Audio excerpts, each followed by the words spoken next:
Phone Booth Fighting Quarantine Chronicles. Frank, hopefully everybody knows the drill by now. PhoneBoothFighting.com is your place on the wide web to find our free weekly podcast that myself and the two-time UFC heavyweight champion Frank Mir have been doing for almost 5 years now. We may be celebrating our 5th anniversary in quarantine if this thing doesn't wrap up pretty quickly. But because we have so much time on our hands, we're also doing semi-daily additional broadcasts through our Patreon page. Go to patreon.com/phone booth fighting. And if you're already there and you're already a subscriber, please tell a friend who enjoys MMA talk, or maybe they just enjoy quality conversation. Frank and I try to bring you both. Let's say hello to our guest, Frank. He's a familiar face to Phone Booth Fighting listeners. He's a familiar face to folks like me who train at Xtreme Couture here in Las Vegas, and also a familiar face to UFC fans. If you've ever seen the likes of, I don't know, maybe heavyweight title contender Francis Ngannou, if you look just over his head, peering up above the cage, where the fight starts, is usually that guy, Eric Nicksick from Xtreme Couture. Eric, thanks for coming on with us again, man. How you doing? Doing well, man. Thanks for having me, guys. Miss you guys. Yeah. We miss you too. I know normally we have you in studio, but we got you there at your home because of, the whole quarantine situation. But let's start there with Eric, Frank, because, it hasn't been a total lockout for you. You've been in an interesting situation because the gym to fantasy campers like this guy is closed down right now, but it's still open for the pros like Francis Ngannou. And in particular, his has been interesting because you've had a couple of stop starts. I mean, he was scheduled. That fight card was canceled. He was rescheduled for UFC 249. That fight card was canceled. The latest I've heard is that I think a May 8th rumor is out there. And I know you guys are just trying to stay ready. Before this thing's all said and done, this may be the longest training camp in history. Eric, how's it going? Yeah, and it's not the easiest guy to be in a long training camp with either in Big Francis. Yeah, you nailed it. It's just right now in the gym right now is me and Francis, and then Puna Soriano, because he was scheduled to fight for May, and then Nate Pettit, his coach. So we've kind of kept it exclusive to only the guys that have scheduled fights, and we try to find the right training partner, and really only one or two guys are even able to come in the gym. So, Frank will tell you, man, most training camps and most fights, you have to be able to adapt on the fly, and this is no different situation. It's something that I think that makes us who we are, and we have to be able to adapt under these types of circumstances and make the best out of our situation. The only thing that we're really able to control is our attitude and our cardio. And we got to get in and get our work in. And, no matter what happens on the UFC front, it's up to us to make sure we're in shape and we show up with the best product available. What do you think about this, Frank? I mean, you've been through a lot of training camps in your life, and you've had fights fall off or whatever for injury rescheduling. But could you imagine being in this kind of a scenario where really it's like you're in an airplane just circling the airport, right? Just waiting for the okay to land. Yeah, that's actually probably one of the more difficult parts about this whole thing is that, having your fight extended, which, fighters have dealt with that in the past. And dealing with, like Eric was saying, you always deal with adversity in the gym. Things come up, injuries, partners fall through. You name it, a gym shut down in between camps. But I think that the one advantage that everybody has going that probably helps keep their sanity is that that everything you're going through in this situation, your partner, the guy that you're going to have to fight with on whatever given date, he's dealing with every exact factor also. So there is at least the playing field is evened out. Yeah. Weird for the guy at the gym, Eric. I mean, normally the way, for those who haven't been inside a pro gym like Xtreme Couture, you've got jiu-jitsu classes going on like that, but usually sectioned off is pro classes, and then especially if there's a training camp going on, right? So you guys would kind of be off doing your own thing, but still there's usually a lot of energy in the gym, and there's just stuff going on. I'm thinking this must be so weird to be like, this is what it looks like if we're the last fighters on earth kind of thing. Yeah, you nailed it. It's that we feed off a lot of that energy that's going on in the gym, and how the overall kind of atmosphere is. But again, it's kind of up to me and Francis. You know, we feed off each other's energy. And as a coach, it's very important for me to stay up and stay positive. I have to feed him the right information, because if I'm down, he's going to fill off of that information as well. So every morning I wake up, I have to have a positive mindset to get in there, set the tone, set the music, set the atmosphere, and we have to go conquer it. We know that it's not the ideal situation to be in, but at the end of the day, it's up to me and him to make sure that we're doing things the right way. All right. Now, are you back with us, Frank? Can you hear me okay? Let's see. Let's figure this out. Do we have Frank? I'm not sure if he can hear us. Hey, Frank. I don't know if he knows he has his audio off. All right, That's probably it. Maybe we made him mad. I hope we didn't make him mad. That's kind of his mad face. Hang on. He may be texting me. Stand by here, Eric. You got it. We're going to straighten this out. Let's see here. Sorry, guys. If you're watching this, just stand by for a second. I think he's looking down his phone. All right, he got my text. I'll just do the play-by-play of the communication within the communication. All right. He's shaking his head no. Interesting. All right. I tell you what, I'm going to call. Let me see what will happen. Okay. Let's see what happens if I call him. Okay, hang on a second. Let me see here. Sorry, folks. Stand by. All right, now his screen went blank, but you can probably... Okay, all right, I got you. I'm holding the phone up to the microphone, Frank, so we can figure this out. Did your earbud batteries just go dead? Can you just put me on the microphone that's on the phone? I did. And you still hear nothing? I hear you right now. Well, yeah, but that's because I'm on the phone. Right. But you couldn't hear Eric and I talking. Nope. Eric, say something. I'm here. I cannot hear Eric. Okay, let's do this. Drop out of the studio and come back into it. Yep, do that. All right. All right, Eric. We're going to wait for Frank to rejoin us. Now's our opportunity to talk about him while he's not here. What irritates you most about Frank Mir, Eric? I'm not touching that one. Seconds. I'm not touching that one. There's not a lot. I don't know if there's. I mean, in all seriousness, I would really have long and hard to figure out something that would even register with me that irritates me about Frank. I don't like a lot of things. Yeah, no, he's a good guy, man. Forever the student. You know, he's always learning and he's always trying to evolve. Every time you're around the guy, you know, you can always pick up something yourself. Yeah. How about now, Frank? I can hear you. All right, there we go. Hey, who's that, Eric? We got that's Murphy. Hey, Murphy. Look at Murphy joining the broadcast. Hey, can you see? Look. Oh, look at that big mug. Sit down, pal. Hey, buddy. Boy. All right, Eric. Now, before we had Frank drop out there for a second, we apologize for the technical glitch there. Eric was talking about setting the mood there in the gym. He brought up a point a lot of people would gloss over, but I'm not going to gloss over it because at any gym I'm at, I am the self-professed music czar. Now, you said you set the tone with the music.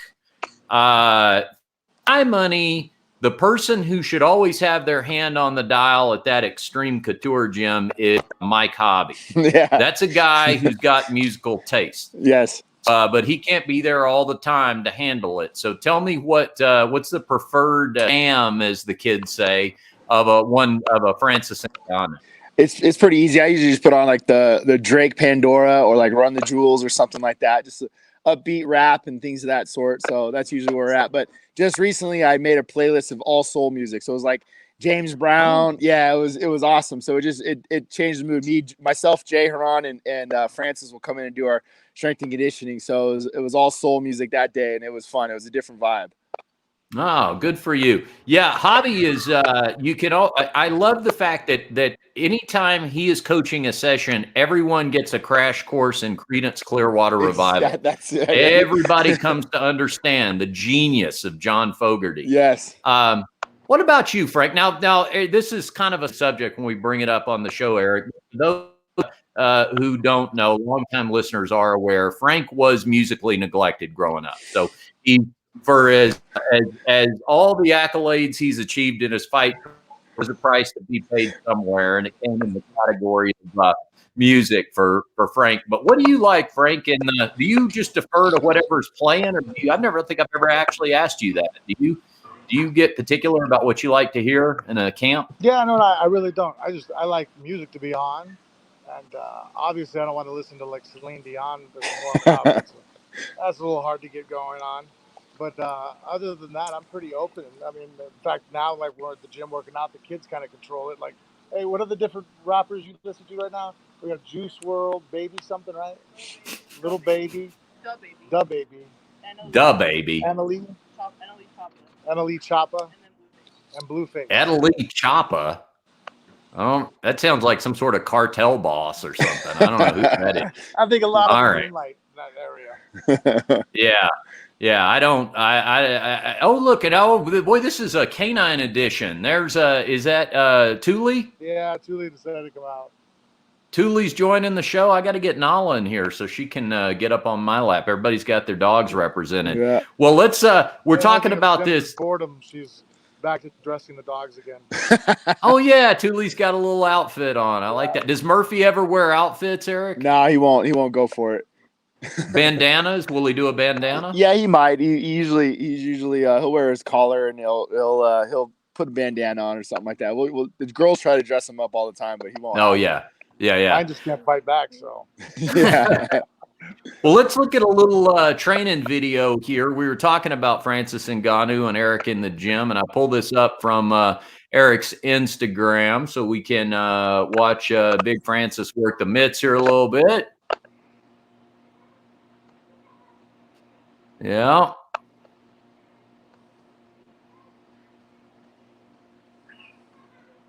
Now, for those who don't know, Eric, you got people see that red string going across the top of the screen. That is for head movement. How do you explain that to anybody that doesn't know? What's that clothesline looking thing for? Yeah, exactly. If you just imagine that being the center line or just a slip line, you just want to be able to move your head off the line and be able to strike. In that particular drill, we were just throwing a 1-2, slipping off with the left hand, coming back up with an uppercut, re-slipping underneath, loading your shoulder, throwing a hook cross. So really the emphasis on that particular drill was to load the hook. So when he dropped under for the second punch, he should load with that lead shoulder and almost kind of stay lead shoulder down and then come back up with the hook. And then the hook cross the end. So that should all be like inertia. You're just getting the shoulders loaded and your hips loaded through that motion there. Listen to that, Frank. How about that high technical breakdown? Boy, in my fights, they don't get past just telling me you should have moved your head. That's usually what I'm hearing when we're on our way back to the dressing room. Well, Frank will tell you too, like a lot, especially in jiu-jitsu, when you can solve a problem, it's almost like fixing a car engine. You can take the engine apart, you can put it back together, and you understand all those pieces are very integral as making sure the engine works. And if you explain that to somebody, whether it's striking or jiu-jitsu, you don't just tell them, hey, I want you to do this. You have to give them sometimes an idea why. And like, hey, this is why you do this. Well, if I can get your shoulders to turn and your hips to turn, you don't have to overthrow your punches. You can sit down on punches and use the energy to be a stronger striker rather than overthrowing stuff and falling over, right? And then once you kind of get them understanding why they're doing it, they buy in. Yeah.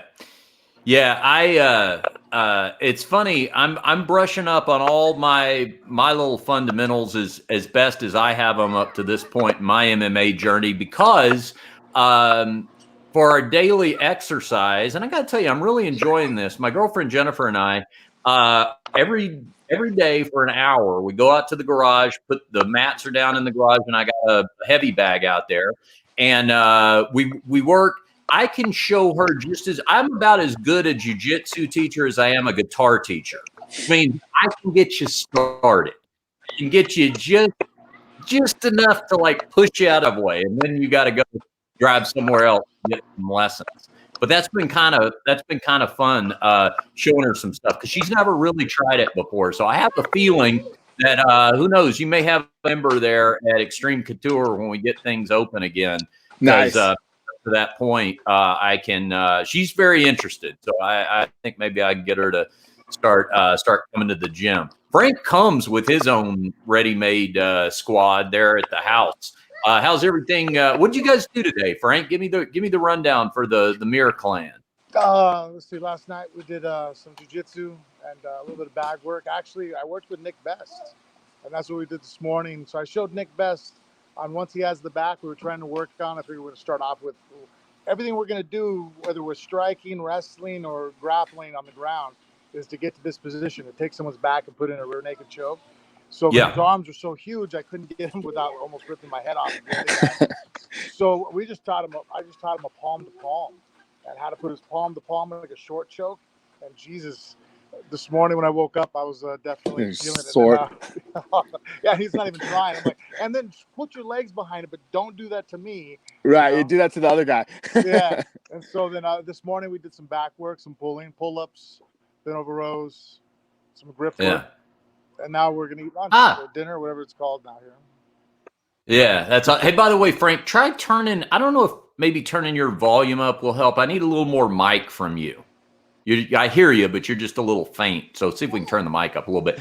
Yeah, that's interesting. I know Frank was doing weight training with Nick Best, but I didn't know you were reciprocating with showing him a little jiu-jitsu. That's got to be a challenge. MMA altogether, not just jiu-jitsu. Oh, okay. MMA, so we're going to work on takedowns.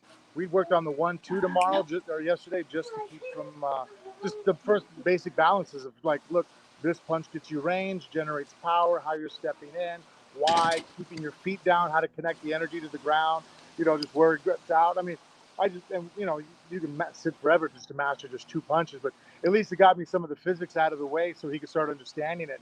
And I wouldn't hold pads for him because, I mean, the guy's 315-pound, world's strongest man. I had him just hit the bag, and I put my shoulder against that. Smart man. Yeah, I was like, what? My shoulder's taking enough abuse. I thought about it. I brought the pads, but then he hit the bag a couple times. I was like, no, I don't get paid to do that. Yeah, Frank, when we first started camp with Francis, I invested in a 300-pound Fairtex bag for the gym right away. I was like, this is coming in. You got something to hit now, buddy. Well, I mean, you can speak for that. Taking shots as a coach, I mean, you have Francis beating away at you. I mean, I can imagine that you guys are pretty beat up in different areas of your body, like the shoulder and elbow joints, right? Yeah, and it's something too that I've been trying to be smarter at, investing in my rehab.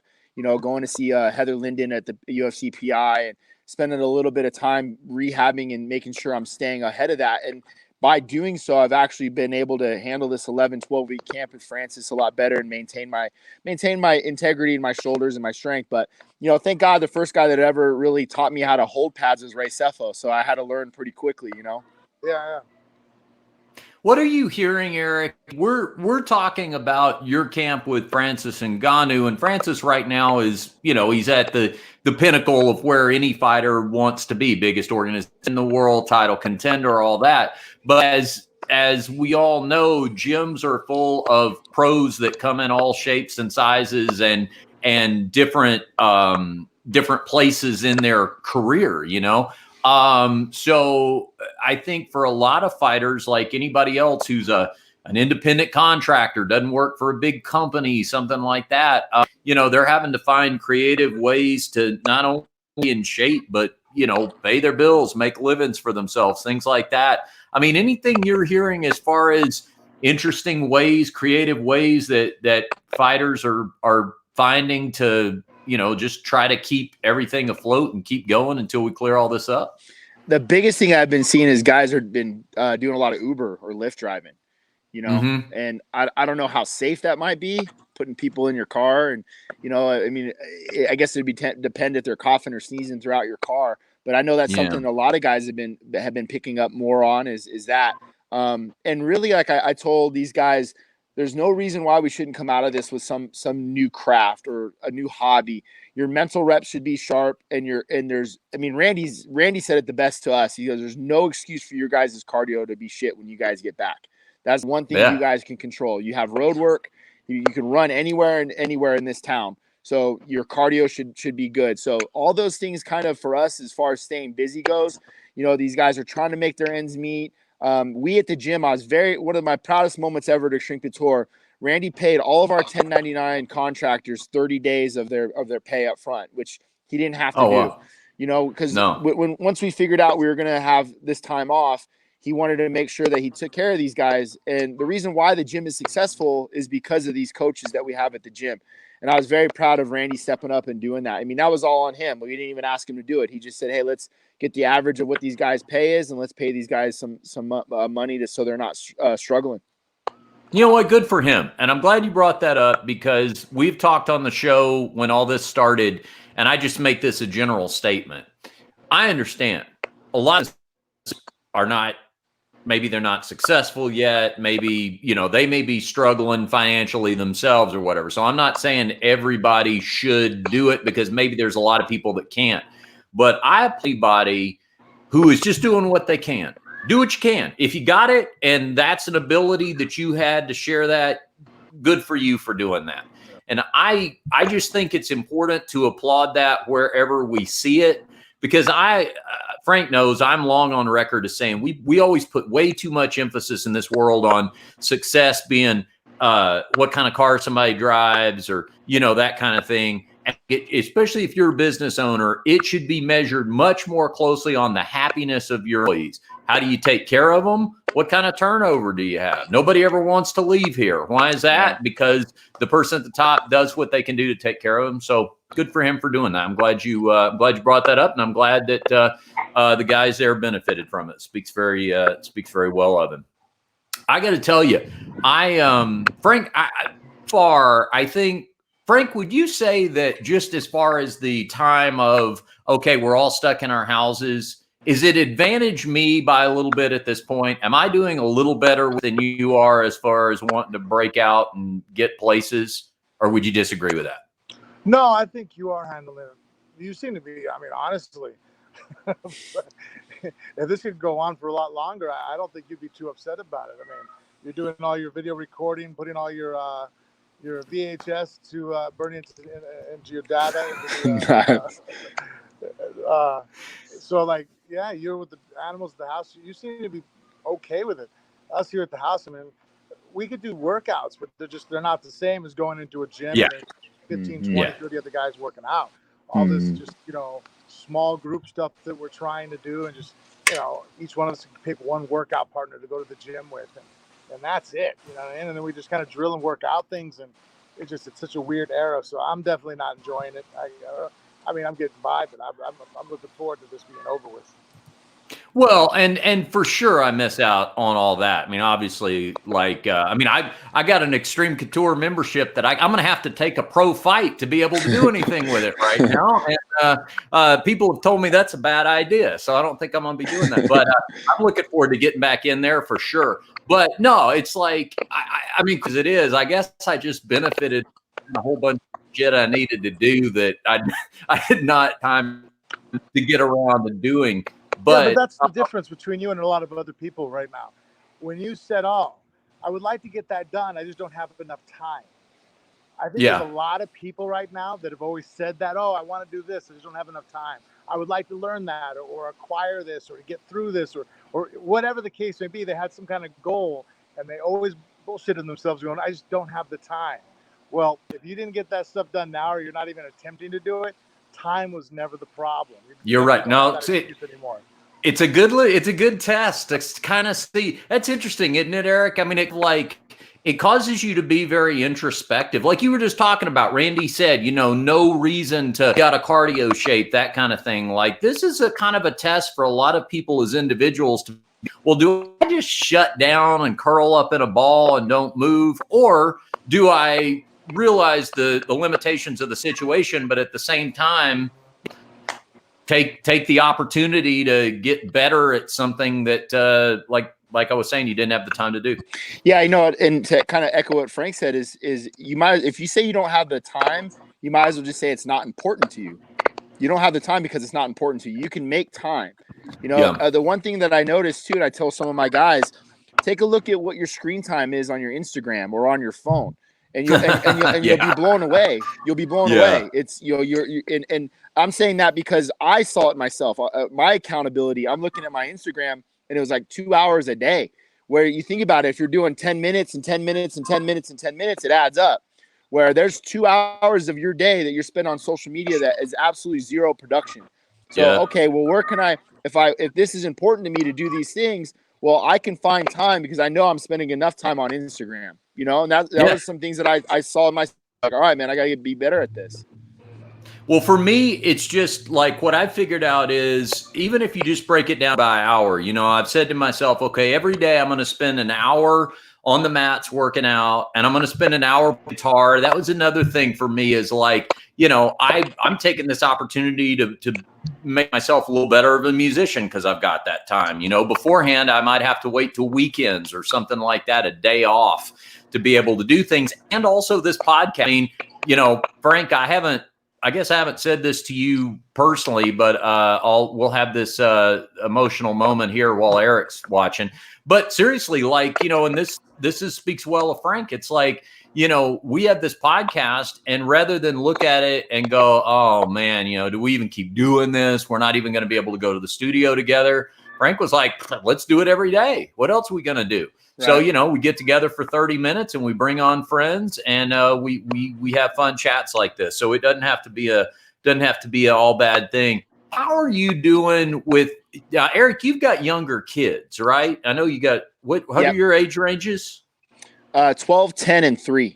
Yeah. I knew you had a real young. How's everybody doing with that? I mean, maybe tougher for the tweens than the 3-year-old, but I would imagine. But how's everybody doing with that?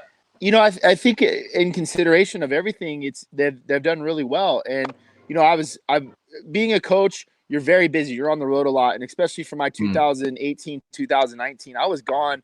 I looked at my calendar. I was pretty much home 2 weekends out of every month. I was traveling the other 2 for fights. And this has been an opportunity for me to make up on some lost time, you know, and reinvest myself as a dad and as a husband. And, you know, that's time that, you know, Frank will tell you, being a dad, you just don't get that time back. And I'm really enjoying my time with my 3-year-old.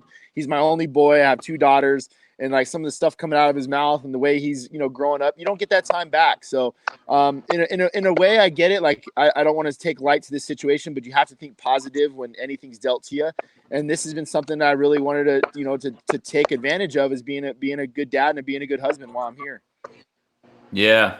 You know, Frank, we also, it is. And you know, Frank, our producer, Mikey, you know, just had a baby right before this happened. I mean, days before this happened. In fact, I was so relieved that they were able to have the baby before all this really started, because I'll tell them what a hospital situation would have been like then.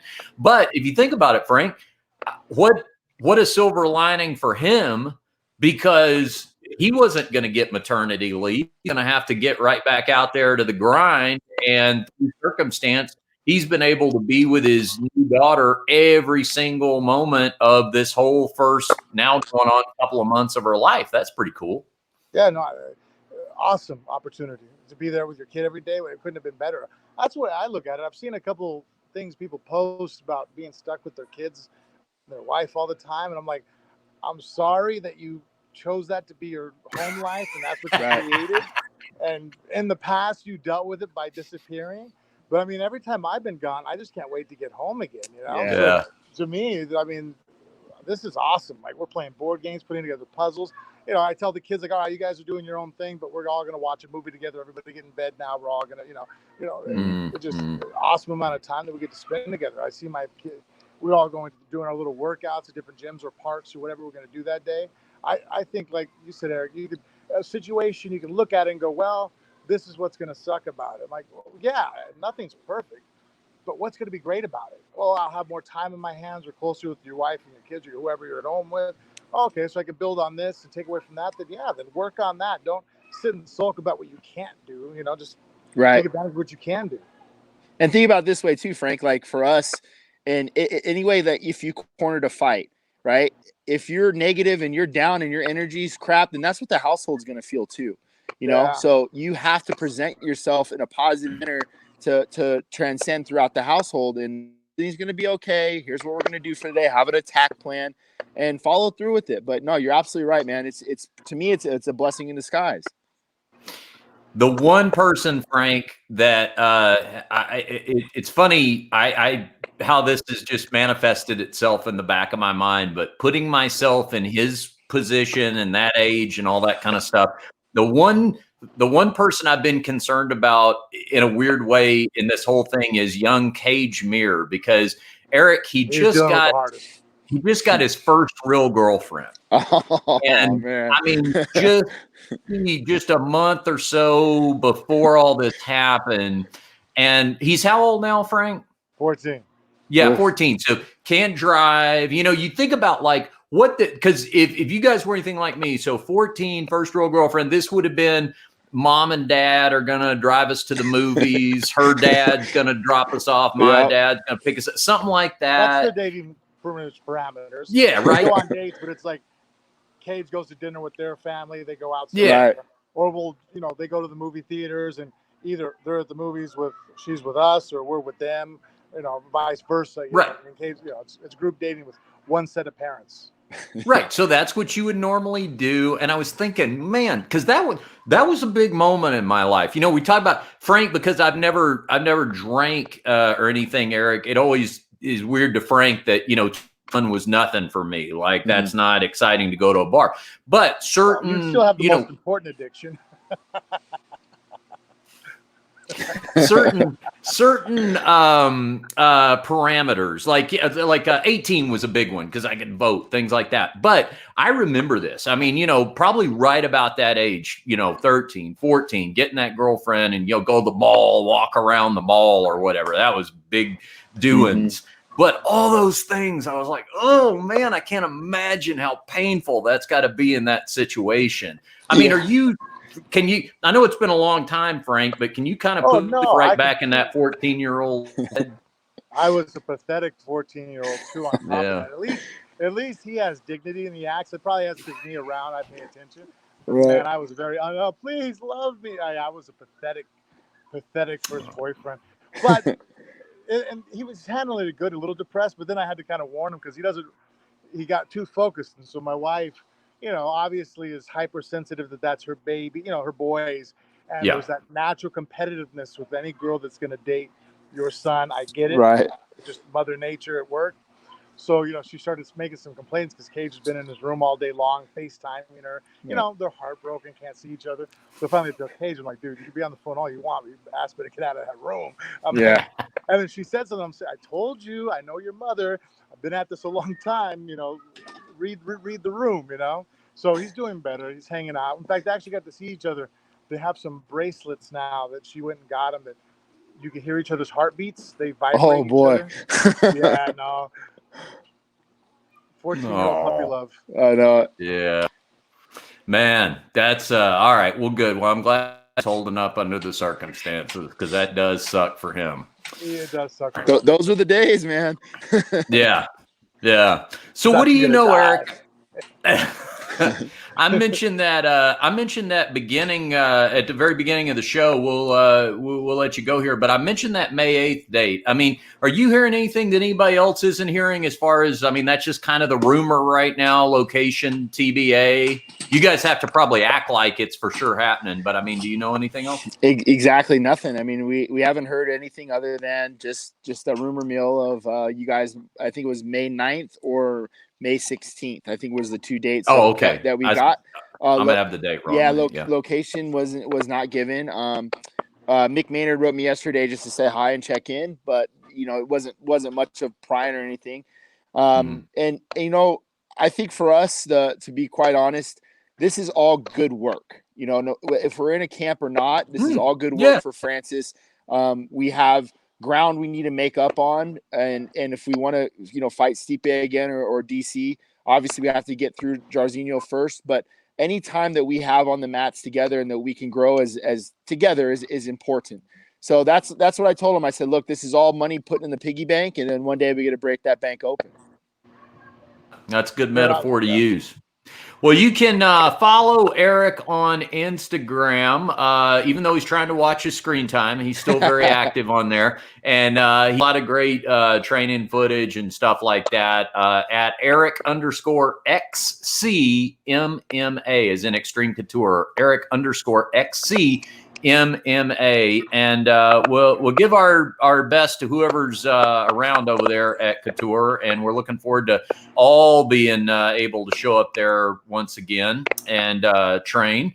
And appreciate you coming on with us. Now, if this thing goes much longer, Eric, we may hit you up again to come back on with us, or we get that fight date confirmed, or back on with us if you will. We always like having you on the show. Absolutely, man. Love being on with you guys. You know, you guys are like family. So, yeah, whatever you guys need, and stay safe, man. I'll talk to you guys soon.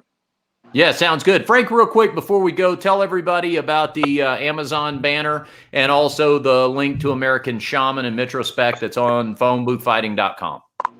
Yeah, if you want to help us out, phoneboothfighting.com. Click on our Amazon webpage. By doing so, a small percentage of your purchases don't go all to the $24 billion that Jeff Bezos just made off of this situation. We get a small percentage to help us out here at the show. And then, yeah, if you're interested in anything at Kratom, go on my webpage. You see Mitrospect. Follow them. They'll be able to get you out to get it on. Or if you have any questions, let me know. And then American Shaman, the CBD I use daily, really helps out. That's it. All the links and promo codes are at phoneboothfighting.com. For Frank Mir and for our special guest, Coach Eric Nicksick from Xtreme Couture, Richard Hunter, we'll see you right back here next time on Phone Booth Fighting.